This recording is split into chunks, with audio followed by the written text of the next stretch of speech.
Hey guys, my name is Mandy Jian and I'm a food science and nutrition student currently studying at McGill University, and we're here to talk to you about FoodGrads and why you should join and how to get involved through the FoodGrads Campus Ambassador program.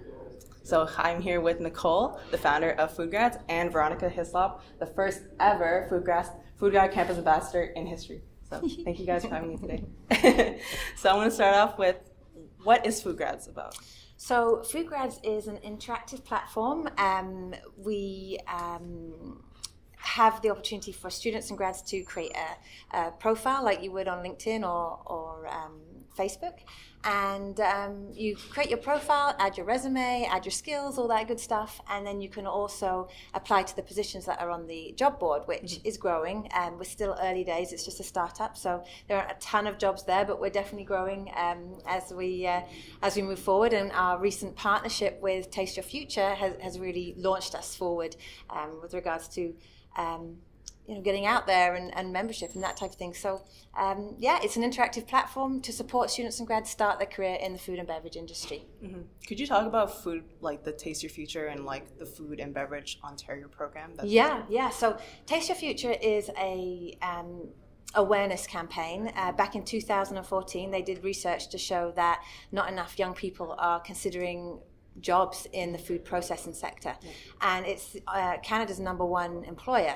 So and it's only growing. The general population, the global population is growing. So there's lots of work to be done. There's lots of I think issues to fix, food waste, etc. And so we were always focused on that. But joining forces with Taste Your Future is enabling us to just have a wider audience now, and it's been great. So Chelsea and Isabel and I are working hard on our mission to sort of get the spotlight on different jobs in the industry. We're about to go on a tour to put a spotlight on some companies within the industry, because I think a lot of companies aren't well known. So I know for a fact that students have come to me saying, I've applied to Kraft and Kellogg and all the big guys, and they know they don't apply to the smaller organizations. And in Toronto alone, 96% of food and beverage companies employ under 100 people. So they're just the smaller organizations, but you wouldn't know the name, you wouldn't know where to find them. So it's a challenge for the employers, because a lot of them are small. They don't have HR, they don't have marketing. The owner is the plant manager, is the HR manager. They're doing everything, and so to have a graduate recruitment strategy in-house is really challenging. It's not a priority, although they do need people. So between FoodGrads and Taste Your Future, we're really looking to help employers bring new people into the organization. For sure. With this collaboration, do you focus more on the jobs that are, not many like younger students are applying to and such and don't know much about? Yeah, I mean, one job function that's really suffering is food auditors. There aren't enough food auditors. There's a variety of reasons for that. It's a very challenging role in the way that there's lots of travel involved. And so those that do get involved generally don't stay in the role for long. They'll maybe stay in it for a short time. Then they get married, have children. People get busy with their life, and so the job doesn't really fit their lifestyle anymore. And they may come back to it when kids are out of the house and they have their life back a bit. So traveling isn't a big issue. The problem is that's leaving a big gap, and there aren't enough auditors. The other thing that I've learned since I started FoodGrads and talking to people in the industry is that they just don't know about these jobs. They don't know they even exist. And people have said that to me. Students have said, I hadn't really thought of that as a career option. So yeah, that's kind of like the main reason why I wanted to do this interview today, because being part of the association and being in a food science and nutrition program is that you hear a lot of R&D, QA, QC, being a dietitian, but there isn't, you're not educated more on what else is there. Like, I learned recently that there was a research chef position, and I thought that was insanely cool. And so being part of an association, I feel like our goal is to give you guys as much opportunities and tools to find that job that's for you, and learn more about the food industry and expand your mind about the food industry. What's really cool as well, prior to, this might ask a question I think you had, prior to starting FoodGrads, I I've been a recruiter for 10 years, so I've got a really solid network. Yeah. So what I've been doing is I don't have all the answers. I'm still learning. So when students and grads do have a question, I put it out to my network, and they aren't just processors. You know, you're talking people in food service, people in the restaurant, hospitality, people with just all different areas of the food and beverage industry. And so the feedback's amazing. Everyone's got a different perspective to share, and it's really interesting to be able to, you know, take these questions and give real accurate responses to students and grads, because I don't think any one person does have the answer. So to create this community where you can get the answers for students and grads starting out is great, you know, and it's been good. It's been helpful. You know, the feedback that I've received, you know, it's been really, really encouraging. So do you, like, if a student comes up to you or emails you and asks you for all the help, you like one-to-one try to guide them into what you do, what to do, actually? So. Absolutely, and I'm very transparent. Sometimes I've seen that question before, or I know the answer, but a lot of the time I'll say, you know what, I'll just put it out to my network and see what the feedback is. And it's great. I mean, one example is a student wrote to me and said, I'm not sure whether to go on and do my master's in food science. I'm not quite sure if that's something I want to do. I kind of need to know more about the industry before I make that commitment. Do you know any companies that would let me go in and job shadow? So I put that out to my network, and a company did come forward and say, you know, we'd love to have her come for the day. It was for Aero Canada in Brantford, and she spent the day there. We wrote a blog, you know, and it's bringing the students and grads and the industry closer together. And that actually brings me on to another subject that we've actually partnered with Ryerson University, who have an undergrad shadowing program that they're about to launch. So we're going to support that by helping to get, you know, maybe it's going to start out 2 to 4 companies, but hopefully that grows. That will be open to opening their doors to a student for the day or half a day even, so that they can go in and experience what it's like to be in that job for the day, see inside an organization. I know that the industry itself doesn't do a great job when it comes to perception. People think of hairnets and factories, and that is a huge part of it. But they miss the corporate offices and how nice they are. You know, you walk into some of these places and you're like, this is a fruit and veg,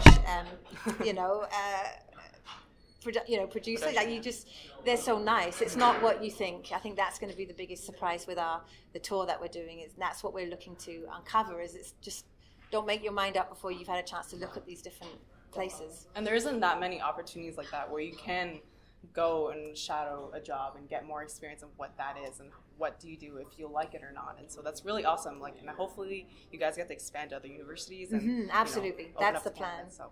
Yeah, that's the plan. I mean, as I say, we did write a blog about this one individual, and we've partnered with Ryerson, but we're open to partnering with all colleges and universities. You know, the mission is to get the word out that there's some really cool jobs in the food and beverage industry, and we'll help, you know, regardless of your entry point, what interests you, what your passions are, we'll help you find it. Definitely. So I find, like, with a lot of students, like, when they enter undergrad, like, you know, you're so focused on school, and, like, I get it, like, it's super stressful and you want to do well as your first year. And I kind of fell in that hole where I got to my first year and I didn't do anything. Like, I'm used to playing sports and getting involved, but I thought school was so important. I had to do it insanely well and do my best at least, that, like, I think it's pretty normal. I know, but, like, I didn't even end up doing that well. I didn't sleep well. Like, I napped in between classes. It was horrible. I was eating poorly. So, so as the years went by, I joined more things, joined associations,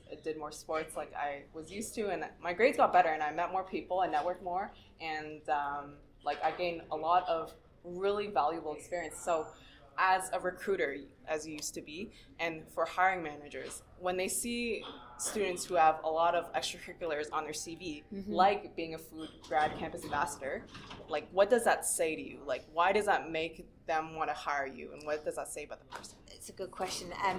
So from a hiring manager's perspective, if they've got a pile of resumes and they're all new grads, all with the same education, similar work experience, some none, some minimal, what else do they have other than, you know, the extra stuff you've done at school? And I know, as a hiring manager, as a recruiter, I have to be honest, I didn't hire a ton of student or grads. That's not sort of why I was employed as a recruiter at the time. But I know if, as a recruiter, I would definitely look at that stuff if they've, gone over and above, because it just ties into work ethic and ambition and all the soft skills, which we're learning more and more are what predicts success. It's not necessarily the grades and things. It's it's whether the person has potential, ongoing potential. So I was the same when I was at university. I wasn't doing extracurricular stuff at all, and so even working with Veronica and others, the ambition and the drive, it should definitely speak volumes in an interview situation, and to be able to refer to, hey, take a look at the FoodGrads blog. I've written 10 blogs. I've written, Veronica can speak to this more, but the different subjects she's written about, she's basically learned about a ton of different roles within the organization. So when she goes out in her role, she knows what all the other members of the team are doing. Largely because of the area that she focused on with our blog. So, it definitely speaks volumes. We had an event back in January, and a couple of the students were like the MCs, Yancy and Jonathan, and one of the hiring managers, somebody that I work with closely, said, if I'm looking to hire and they can show me pictures of being up on a stage talking to 200 people, working while they were still a student, they are going to the top of the pile of resumes. Absolutely, they're the ones getting the interview and most likely the job. So, absolutely, it's tough to juggle it all, especially when you're starting out. But I think it's definitely worthwhile. Oh yeah, for sure. I think from some of the industry people that I talked to, they definitely said the thing that they look for is soft skills, because they want people who are able to work in a team, who are able to communicate well with the other people, and just be really nice and be themselves. A lot of the technical stuff you can learn on the job. You can be trained, but you can't train someone to work in a team and be ambitious and driven. That stuff is just in them or not, I think. So of course, yeah, that's perfect. So thank you, Nicole, for taking time out of your insanely busy schedule to interview with me. It's been a really great opportunity, and it's great meeting you, finally in person. I'm so glad you made the trip, and we got to meet you. Yes, and, absolutely my pleasure. Yeah, it's different when you call them and then actually meet them in person. So how can people reach you? Through your social media? We have lots of different ways. So I'm very active on LinkedIn, so my own personal account, Nicole Gallace, or you can follow FoodGrads on LinkedIn, the company page. We also have a Facebook page at FoodGrads, Instagram at FoodGrads, and Twitter at FoodGrads. I don't know if I'm missing anything. I think that's everything. And our YouTube, of course, that you know about because you're watching this. And that's at FoodGrads again. So yeah. Perfect. I'm sorry I pronounced your name wrong. Oh, it was Gallace. Everybody does. But it's Gallace. Gallace, Italian. And I should add, my email address is nicole@foodgrads.com. Perfect. All right. Thank you guys for watching. Thank you.